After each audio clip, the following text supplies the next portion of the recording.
जय हिंद, जय शिक्षक साथियों। Welcome back to my YouTube channel प्रमाडू स्टडी। साथियों, आज हम गणित विषय में कक्षा 1 से 5 में जो बेसलाइन आकलन होना है और जो इसी शून्य सप्ताह में होना है उसके बारे में डिस्कस करेंगे। तो वीडियो को अंत तक ज़रूर देखिए और इसको यदि पसंद आता है तो शेयर और लाइक ज़रूर करिएगा।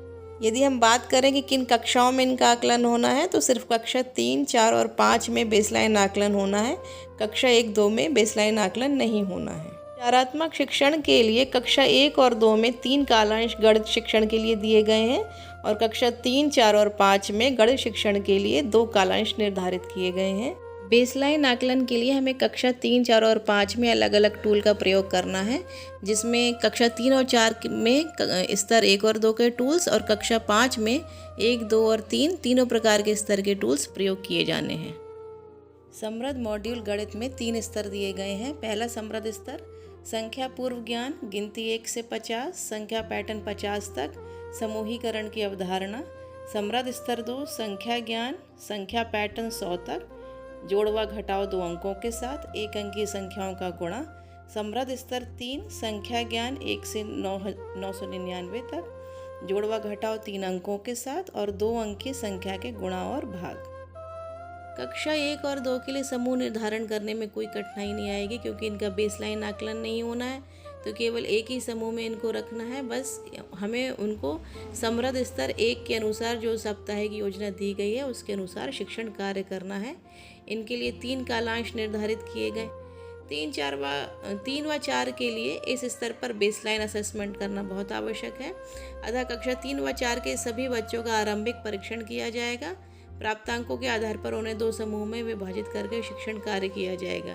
बेसलाइन आकलन के बाद 2 समूह में इस प्रकार हम उनको शिक्षण कार्य करेंगे उनके लिए। तो पहले हम देखेंगे कि किस समूह में कितने बच्चे आ रहे हैं, बच्चों की उपलब्धि क्या है। यदि स्तर 1 के टूल के सभी प्रश्नों को हल नहीं कर पा रहे हैं तो समूह 1 में रखा जाएगा और उन्हें क्या पढ़ाया जाएगा, समृद्ध स्तर 1 में दी गई साप्ताहिक योजना के अनुसार शिक्षण कार्य।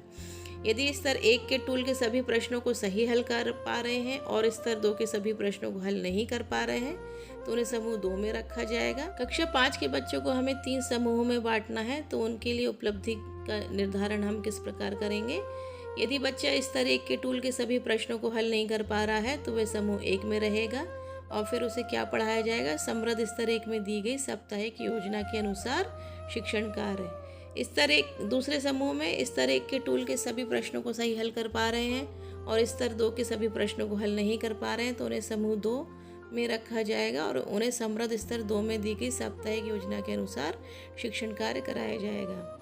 स्तर 1 के टूल के सभी प्रश्नों को सही हल कर पा रहे हैं, स्तर 2 के भी सभी प्रश्नों को हल कर पा रहे हैं, लेकिन स्तर 3 के टूल के सभी प्रश्नों को हल नहीं कर पा रहे हैं तो उन्हें हम समूह 3 में रखेंगे।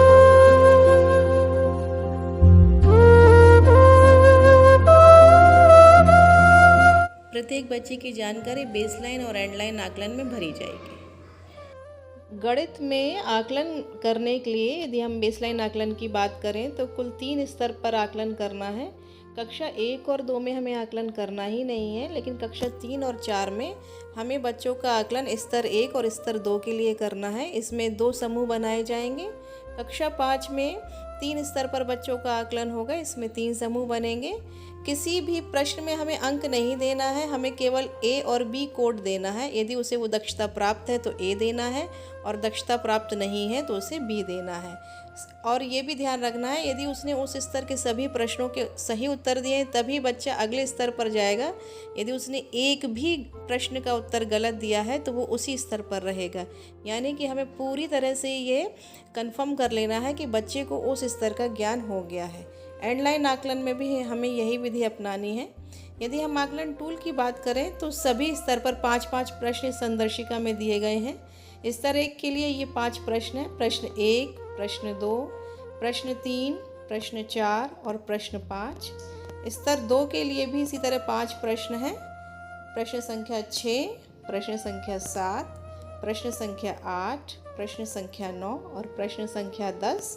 और स्तर 3 के लिए भी इसी तरह 5 प्रश्न हैं। प्रश्न संख्या 11, प्रश्न संख्या 12, प्रश्न संख्या 13, प्रश्न संख्या 14 और प्रश्न संख्या 15। यदि बच्चा इनमें से किसी भी प्रश्न को हल करने में सक्षम नहीं है तो मतलब उसका स्तर उस लेवल तक नहीं है। हमें उस ग्रुप के अनुसार ही उसको हमें शिक्षण कार्य करना होगा उसके लिए। स्तर 3 यानी कि कक्षा 5 के लिए हमें इस तरह का आकलन प्रपत्र दिया गया है, जिसमें तीनों स्तर के लिए कॉलम बने हुए हैं, आप देख सकते हैं। इसमें एंड लाइन और बेस लाइन दोनों आकलन हमें बच्चों के नोट करने हैं। यहाँ पर विद्यार्थी का नाम दिया गया है। विद्यार्थी का नाम के आगे हम उसकी उपदक्षता के बारे में उससे पता करते जाएंगे कि उसको कहाँ तक का ज्ञान हो पाया है, और उसके आगे हम ए और बी नोट करते चले जाएंगे। हमने देखा वो समृद्ध स्तर 3 यानी कि कक्षा 5 के लिए था। अब हम समृद्ध स्तर 2 का आकलन देखेंगे, यानी कि कक्षा 3 और 4 के लिए। तो इसमें केवल 2 ही स्तर का आकलन होना है। तो इसमें केवल 10 प्रश्न हमको कराने हैं। पहले स्तर में 5, जैसे कि मैंने पहले भी बताया है, ये 5 प्रश्न कराने हैं। इसके बाद समृद्ध स्तर 2 के 6, 7, 8, 9, 10 प्रश्न ये कराने हैं। यदि बच्चा इनमें से कोई भी एक प्रश्न नहीं कर पाता है तो उसी स्तर में रहना होगा।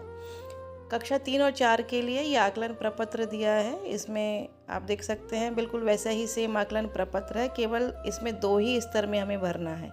स्तर 1 का और 2 का बेस लाइन आकलन और एंड लाइन आकलन हमें दिखाना है। यहाँ पर विद्यार्थी का नाम और इसी प्रकार उनका उपदक्षता में भी इसी प्रकार विद्यार्थी का नाम और स्तर 2 का बेस लाइन आकलन हमें, सतत आकलन हमें करना है।